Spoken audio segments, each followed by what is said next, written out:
بسم اللہ الرحمن الرحیم۔ السلام علیکم عزیز طلباء و طالبات، امید کرتا ہوں کہ آپ سب خیر و عافیت سے ہوں گے۔ تو آئیے جی، آج کا ہمارا جو موضوع ہے وہ سیرت النبی کے موضوع پر تقریب کی روداد کے حوالے سے ہے۔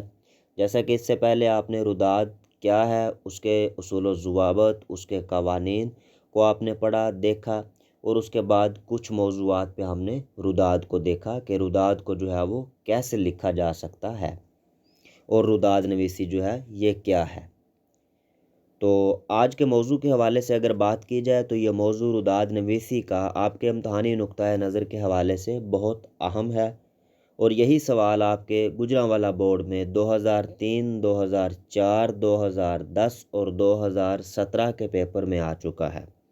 اگر فیصل آباد بورڈ کی بات کی جائے تو 2005 میں وہاں پہ یہ سوال آیا، بہاولپور میں 2012 کے پیپر میں یہ سوال آیا، اور لاہور میں 2017 میں یہ پیپر آیا، اور سرگودا بورڈ میں 2018 میں یہ سوال آیا۔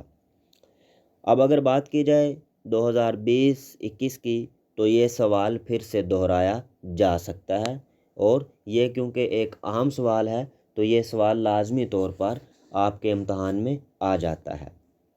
تو اس موضوع پر جو ہے وہ آپ کو روداد سناتا ہوں، اس کو بغور جو ہے وہ سنیے گا تاکہ آپ کو اندازہ ہو سکے کہ آپ نے ایک موضوع پہ روداد جو ہے وہ کس طرح سے لکھنی ہے، یعنی کہ کون سے اصول و ضوابط ہیں، یا اگر کسی موضوع پر یا کسی واقعہ پر یا کسی تقریب کے حوالے سے آپ کو کہہ دیا جائے کہ اس پہ آپ ایک روداد لکھیں، یعنی کہ ایک کہانی لکھیں جو آپ نے اپنی آنکھوں سے دیکھا اور اپنے کانوں سے سنا، اور جو واقعہ جو ہے وہ پیش آیا اس کو آپ اپنے الفاظ میں بیان کریں۔ تو پھر اس کے کچھ اصول و ضوابط ہیں کہ وہ واقعہ کب، کہاں، کیسے اور کیوں جو ہے وہ پیش آیا، اور اس میں حصہ لینے والے لوگ جو تھے وہ کیسے آئے۔ تو ان کو آپ نے ایک سلسلہ وار ترتیب کے ساتھ کہانی کی صورت میں بیان کرنا ہے، تو وہ آپ کی روداد نویسی ہو جائے گی۔ تو آئیے جی، روداد جو ہے وہ سماعت فرمائیے۔ 12 ربیع الاول، سرور کائنات خاتم النبیین حضرت محمد صلی اللہ علیہ وآلہ وسلم کی ولادت باسعادت کا مقدس دن ہے۔ جس قدر خوبصورت ہے اس سے کہیں زیادہ اہم بھی ہے۔ سیرت النبی صلی اللہ علیہ وآلہ وسلم کے موضوع پر ہر سال کی طرح اس سال بھی ماہ مقدس ربیع الاول میں تقریب کا انعقاد ہوا۔ اس موقع پر کالج کو بھی مکمل طور پر سجایا گیا تھا۔ کالج ہال کو رنگ برنگی جھنڈیوں سے مزین کیا گیا، ہر طرف نور کا سماں تھا اور خوبصورت مناظر دیکھنے کو ملتے تھے۔ کالج کی راہداریوں کو بھی بڑی خوبصورتی سے سجایا گیا تھا، اور یہ سجاوٹ اس حال تک جاری تھی جہاں تقریب کا اہتمام کیا گیا تھا۔ کالج کی دیواروں پر بھی مختلف رنگ کے بینرز آویزاں تھے جو کہ روح اقبال کے لیے باعث تسکین تھے، کیونکہ یہ اقبال کے قلم سے نکلے ہوئے نعتیہ اشعار سے مزین تھے۔ چند ایک اشعار ملاحظہ ہوں: نگاہ عشق و مستی میں وہی اول وہی آخر، نگاہ عشق و مستی میں وہی اول وہی آخر، وہی قرآن وہی فرقان وہی یاسین وہی طٰہٰ۔ کالج ہال کے ماتھے پر بڑا بینرز آویزاں تھا جس پر تقریب بسلسلہ سیرت النبی صلی اللہ علیہ وآلہ وسلم لکھا تھا۔ پروگرام کا باقاعدہ آغاز 10 بجے کیا گیا۔ اسٹیج سیکرٹری کے فرائض انتہائی قابل اور منجھے ہوئے پروفیسر محمد حسان قریشی نے سر انجام دیے۔ انہوں نے طلبہ اور ہال میں موجود لوگوں سے مہمان خصوصی کا تعارف کروایا اور پروگرام کا باقاعدہ آغاز کیا۔ مہمان خصوصی عصر حاضر کی مایہ ناز شخصیت، ادیب، شاعر، محقق اور عاشق رسول جناب پروفیسر ڈاکٹر جاوید اقبال پتافی صاحب تھے۔ اسٹیج سیکرٹری پروفیسر حسان قریشی نے پروگرام کا آغاز کرتے ہوئے تلاوت کلام پاک کے لیے پروفیسر قاری محمد حنیف صاحب کو دعوت دی، جنہوں نے پرسوز آواز میں قرآن پاک کی تلاوت کی تو سامعین پر سحر طاری ہو گیا۔ اس کے بعد نعت کے لیے محمد بلال شریف تشریف لائے اور انہوں نے نعت کا ہدیہ عقیدت پیش کیا، جس کا شعر دلوں میں اتر گیا: چاند تارے فلک روشنی کہکشاں، چاند تارے فلک روشنی کہکشاں، تم ہو سب سے حسین سرور دو جہاں۔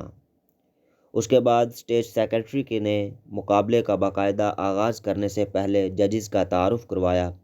ان میں گورنمنٹ کالج لیاقت پور کے محترم پروفیسر چودھری لیاقت علی صاحب، چیئرمین شعبہ اردو، محترم پروفیسر غلام محمد قریشی صاحب، چیئرمین شعبہ اسلامیات، اور پروفیسر سراج احمد قریشی صاحب، چیئرمین شعبہ عربی شامل تھے۔ سب سے پہلے سال دوم کے طالب علم محمد شاہد تشریف لائے اور انہوں نے موضوع کی مناسبت سے اپنے خیالات کا اظہار کیا۔ اس کے بعد سال چہارم کے محمد اظہر، سال اول کے محمد اقبال، محمد واجد، شفاقت علی اور سال سوم کے شرجیل نے موضوع پر سیر حاصل تقاریر کی۔ اگرچہ موضوع کافی وسیع تھا اور میرے آقا صلی اللہ علیہ وآلہ وسلم کی تو یہ شان ہے کہ روئے زمین پر آج تک جس ہستی پر سب سے زیادہ لکھا گیا ہے وہ آپ صلی اللہ علیہ وآلہ وسلم کی ذات گرامی ہی ہے۔ تاہم مقابلہ بہت سخت تھا۔ تقریباً 15 طلباء نے حصہ لیا۔ مقابلے کے نتائج کا اعلان کرنے کے لیے چیف ججز جناب پروفیسر غلام محمد قریشی صاحب تشریف لائے۔ اعلان کے مطابق محمد واجد نے تیسری پوزیشن حاصل کی، دوسری پوزیشن سال چہارم کے محمد اظہر اور پہلی پوزیشن سال چہارم کے شفاقت علی نے حاصل کی۔ اس کے بعد کے اسٹیج سیکرٹری صاحب نے کالج حاضہ کے پرنسپل پروفیسر رفیق احمد صدیقی صاحب کو اپنے خیالات کے اظہار کی دعوت دی۔ پرنسپل صاحب نے نہایت مؤثر الفاظ میں حضور اکرم صلی اللہ علیہ وآلہ وسلم کی سیرت پر روشنی ڈالی۔ آخر میں معزز مہمان خصوصی پروفیسر ڈاکٹر جاوید اقبال پتافی صاحب کو دعوت دی گئی۔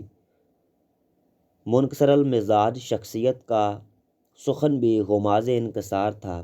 انہوں نے کہا کہ یہ قطعی ناممکن ہے کہ کوئی شخص سیرت یا تعریف نبوی صلی اللہ علیہ وآلہ وسلم کما حقہ بیان کر سکے۔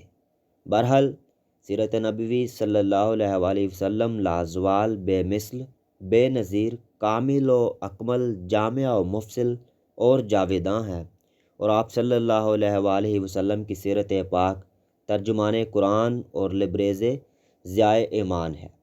بقول شاعر، سیرت پاک ہے قرآن کے مطالب کی امی، سیرت پاک ہے قرآن کے مطالب کی امی، گویا خود آپ صلی اللہ علیہ وآلہ وسلم ہی قرآن ہیں رسول عربی صلی اللہ علیہ وآلہ وسلم۔